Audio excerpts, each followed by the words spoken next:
morning everyone. I am teacher of Tide India Center School. Today I am here to teach you the chapter 1 of economics. So before starting, first of all I want to request you all to please stay home, stay safe, because as you are aware कितनी तेज़ी से कोविड-19 का effect फैल रहा है और इसलिए घर में रहिए और हाथ धोते रहिए, इतना ही बोलूँगी। तो आज हम चैप्टर 1 पढ़ेंगे which is the story of village of Palampur. मैं आप लोगों के लिए ज़्यादा इजी कर देती हूँ इसको। आप लोगों के पास सबके पास बुक है, मैं बुक का एक एक पैराग्राफ पढ़ूँगी, उसको I will elaborate it in Hindi ताकि आपको समझ में आए बारीकी से हर एक चीज़ है। तो हम शुरू करेंगे चैप्टर 1 से।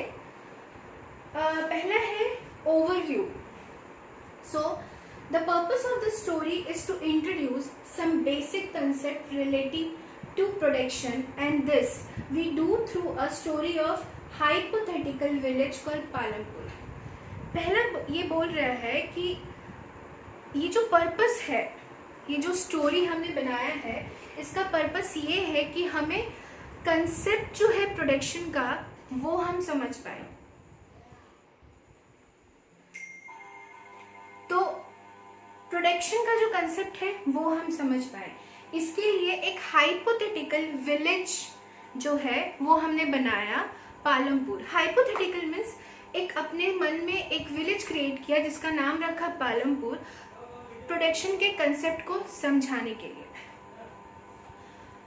Farming is the main activity in Palampur, whereas several other activities such as small scale manufacturing, dairy, transport, etc. are carried out on a limited scale. मतलब पालमपुर में जो बेसिक एक्टिविटी था वो था फार्मिंग। इसके अलावा जो एक्टिविटीज थे वो डिफरेंट टाइप ऑफ एक्टिविटीज थे, जैसे मैन्युफैक्चरिंग ऑफ सम प्रोडक्ट, छोटा मोटा कुछ भी। सपोज एग्जाम्पल ले लीजिए मैन्युफैक्चरिंग ऑफ क्लोथ्स, ठीक है। फिर था डेयरी रिलेटेड प्रोडक्ट, फिर है transport, etcetera etcetera. Now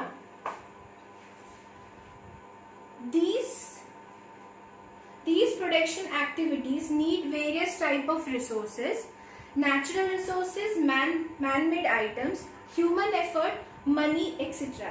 As we read through the story of Palampur, we'll learn how various resources combine to produce the desired goods and services in village. अब इन सब activity के लिए हमें क्या चाहिए? तो ऑब्वियस ही बात है, हमें रिसोर्सेज चाहिए, राइट। हम फार्मिंग भी करते हैं तो हमें एक रिसोर्स चाहिए। रिसोर्स क्या है? लैंड। अगर हमारे पास लैंड नहीं होगा तो हम फार्मिंग कर पाएंगे? नहीं कर पाएंगे। अगर हम किसी मैन्युफैक्चरिंग यूनिट को सेटअप करते हैं और हमारे पास रिसोर्स नहीं है तो हम कुछ नहीं कर पाएंगे। डेयरी के लिए हमारे पास रिसोर्स चाहिए, जैसे गाय होना चाहिए। ट्रांसपोर्ट के लिए हमारे पास ट्रांसपोर्टेशन फैसिलिटी होना चाहिए। तो हर एक चीज को प्रोड्यूस करने के लिए हमारे पास एक रिसोर्स होना चाहिए। बिना रिसोर्स के प्रोडक्शन हो ही नहीं सकता है, ठीक है। Now Palampur is well concern with neighbouring village and town Raiganj. A big village is 3 kilometers from Palampur. An all-weather road connects the village to Raiganj and further on to the nearest small town of Shahpur. Many kind of transport are visible on this road, starting from bullock cart,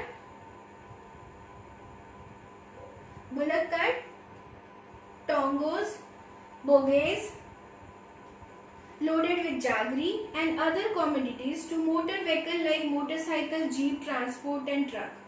These village has about 450 families belonging to several different castes.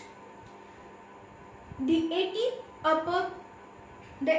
upper caste families own the majority of land in village. Their house, some of them quite large, are made up of brick and cement plastering. The SC Dalit comprise on the 1/3 of the population and live in one corner of the village, and in the much smaller house, some of which are mud and straw. Most of the house have electrical connection, electricity power. All the tube well in the field is used in various type of small business. Palampur has 2 primary school and 1 high school. There is primary health center run by government and 1 private dispensary where the sick are treated. मतलब ये आपको पूरा description बता रहा है पालमपुर का। तो पालमपुर एक ऐसा गांव है जो काफी विकसित है, जहाँ पे हॉस्पिटल है, जहाँ पे स्कूल्स है, जहाँ पे पक्का हाउसेस है, जहाँ पे कच्चा हाउसेस है, जहाँ जिसके बगल में after 3 kilometres there is a city, small city, और जहाँ पे ट्रांसपोर्टेशन फैसिलिटीज है हर तरीके की, छोटी बड़ी। तो ये पूरा डिस्क्रिप्शन बता रहा है आपको। ये डिस्क्रिप्शन क्यों बता रहा है ये इम्पोर्टेंट है, हम आगे जानेंगे। The discussion above shows that Palampur has very well developed system of road, transport, electricity, irrigation, school and health care. Compare these facilities with those in your nearly village. आप कंपेयर कर सकते हैं। आपका school है महसकुट में, महसकुट से खगड़िया कितनी kilometre की दूरी पे है? खगड़िया अच्छी सिटी है। आप महसकुट में देखते होंगे बड़ी से छोटी गाड़ियाँ आती जाती हैं, राइट?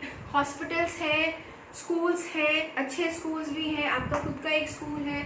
तो आप उसको रिलेट कर सकते हैं कि जैसे पालमपुर है वैसे महसकुट है, a well developed village. Now the story of Palampur, an imaginary village, will take us through the different type of production activity in village. In village across India, farming is a main production activity. अब across India में farming जो है वो main production activity होता है। 70% of the population depends upon agriculture activity. 70%, ये आप हमेशा याद रखेंगे। This is very important. 70% of the population depends upon farming activity in India.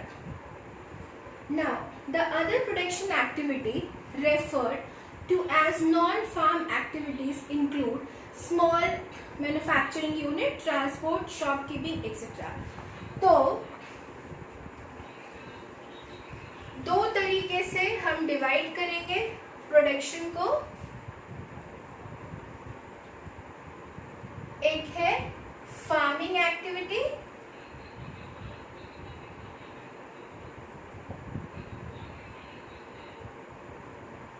दूसरा है नॉन फार्मिंग एक्टिविटी,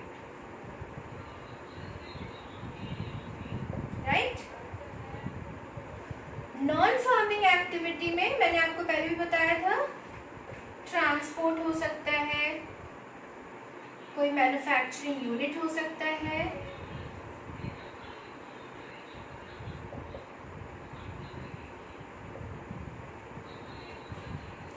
या कुछ भी हो सकता है, डेयरी हो सकता है,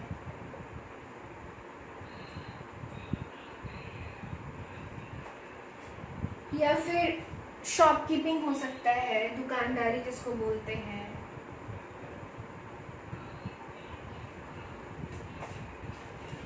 right? We shall take a look at both these type of activities after learning a few general things about production. तो हम प्रोडक्शन के बारे में आगे और जानेंगे। Now, the aim of production is to produce the goods and services that we want. अब हम प्रोडक्शन क्यों करते हैं? सबसे पहले ये क्वेश्चन है, why production is important? क्योंकि हमें बेसिक नेसेसरी गुड्स जो चाहिए, जो हमारी लाइफ को फुलफिल करने के लिए चाहिए, उसको प्रोड्यूस तो करना पड़ेगा। There are 4 requirement for production of goods and services. अब वो रिक्वायरमेंट क्या क्या है हम देखेंगे।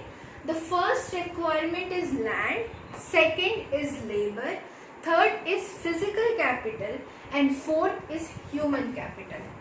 अब हमने देखा था प्रोडक्शन दो तरीके का होता है, ठीक है, फार्मिंग एंड नॉन फार्मिंग। लेकिन दोनों को प्रोड्यूस करने के लिए हमें चार चीजों की जरूरत पड़ती है। पहला है लैंड, दूसरा है लेबर, फिर है physical capital and fourth is human capital. तो हम प्रोड्यूस करने के लिए चार चीजों का ध्यान देंगे। हमारे पास चार चीजें होनी चाहिए, land, labour, physical capital and human capital.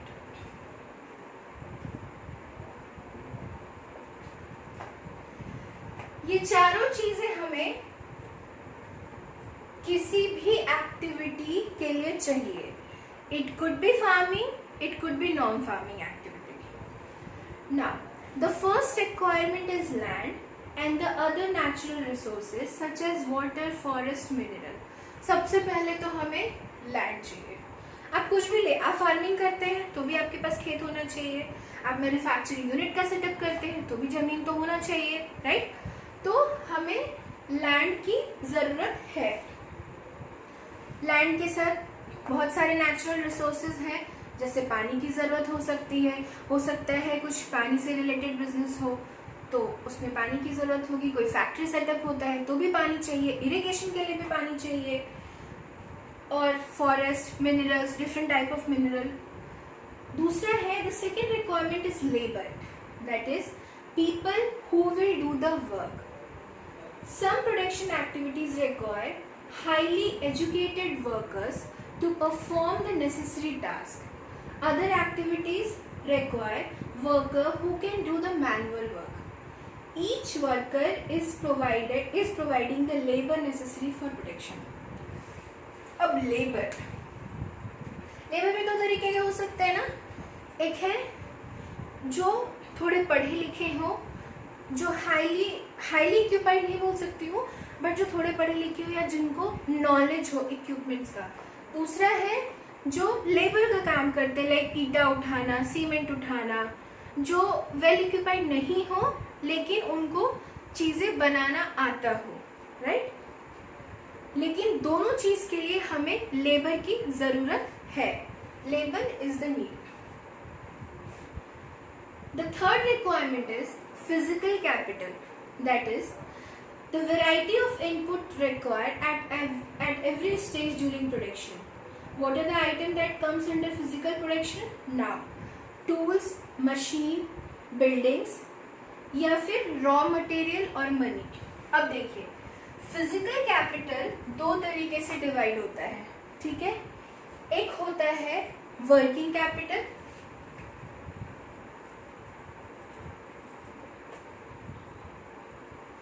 दूसरा है फिक्स्ड कैपिटल।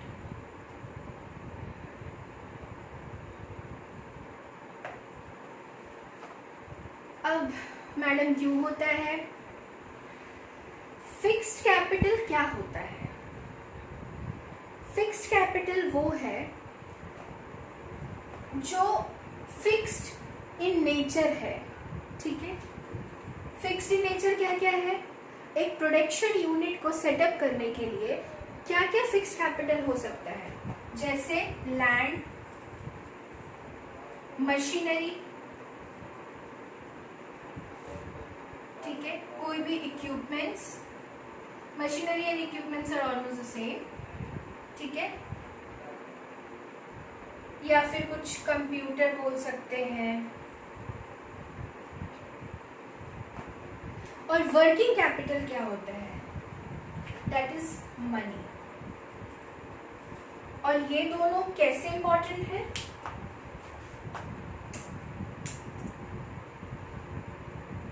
आप बिना टूल्स के, बिना मशीन के, बिना बिल्डिंग के, बिना किसी इक्विपमेंट के क्या आप एक प्रोडक्शन कर सकते हैं? नहीं कर सकते हैं। अगर आपके पास बिल्डिंग नहीं होगा, इंफ्रास्ट्रक्चर नहीं होगा, मशीन नहीं होगा, तो आप किसी चीज़ को कैसे मैन्युफैक्चर करेंगे? सपोज आपने एक कपड़े का इंडस्ट्री खोला, ठीक है, आपके पास लैंड है, ज़मीन है, आपके पास उसको प्रोड्यूस करने के लिए लेबर मिल गए, लेकिन आपके पास मशीन नहीं है, तो क्या आप उसको बना पाएंगे? नहीं बना पाएंगे। आपके पास हो सकता है स्वेइंग मशीन नहीं हो सकता है बनाने के लिए बिल्डिंग ना हो, छत नहीं हो, तो आप उसको मैन्युफैक्चर नहीं कर सकते हैं। और उसके साथ हो सकता है आपके पास पैसे नहीं हो। अब पैसे क्यों ज़रूरी है? क्योंकि भाई कपड़ा खरीदना है, कपड़ा आखिर तो रॉ मटेरियल तो कपड़ा है, पहले उसको थान से खरीदेंगे तब तो उससे कुछ बनाएंगे, तो पैसे चाहिए उसके लिए। सो फिक्स्ड कैपिटल, वर्किंग कैपिटल दोनों इम्पॉर्टेंट है किसी भी प्रोडक्शन यूनिट को सेटअप करने के लिए, कुछ भी प्रोड्यूस करने के लिए। ठीक है, हम आगे देखेंगे अभी। Tools machine building. Tools and machine range from very simple tools such as farmer plug to sophisticated machines such as generator, turbines, computer, etc. Tools machine building can be used in production over the years and are called as fixed capital. मैंने आपको बता ही दिया वैसे. Raw material and money in hand. Production requires a variety of raw materials such as yarn used by the weaver and the clay used by the potter. Also, some money is always required during production to make payment and buy other necessary items. Raw material and money in hand are called working capital. अब working capital का और एक काम है, अगर आपके पास पैसे होंगे तभी तो आप लेबर को पैसे दोगे, राइट? तो मनी इम्पॉर्टेंट है and money is working capital. Unlike tool, machine and building, these are also used up in production. Now, there is fourth requirement too. You will need knowledge and enterprise to be able to put together land, labor, physical capital and produce an output, either to use yourself or to sell the product. Sell the product in the market. These days is called human capital. We shall learn about human capital in next chapter. In this chapter, identify the land, labor and fixed capital used in production. Now, वो बोल रहा है every production is organized by combining land, labor, physical capital and human capital, which are known as forms of production. अब इसके अलावा human capital भी ज़रूरी है. मान लीजिए आपके पास लैंड, लेबर, फिजिकल कैपिटल है, ठीक है, लेकिन आपको पता ही नहीं है, you don't have knowledge how to produce something और how to set up some production unit, तो आप उसको कैसे बनाएंगे? हाँ, सपोज हमने सोचा, वही मैं आपको एग्जांपल देती हूँ, हमने सोचा मुझे कपड़ा का इंडस्ट्री सेटअप करना है.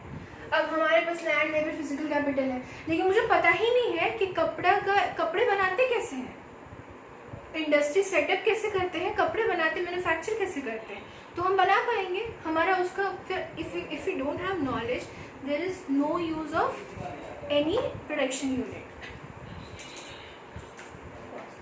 आगे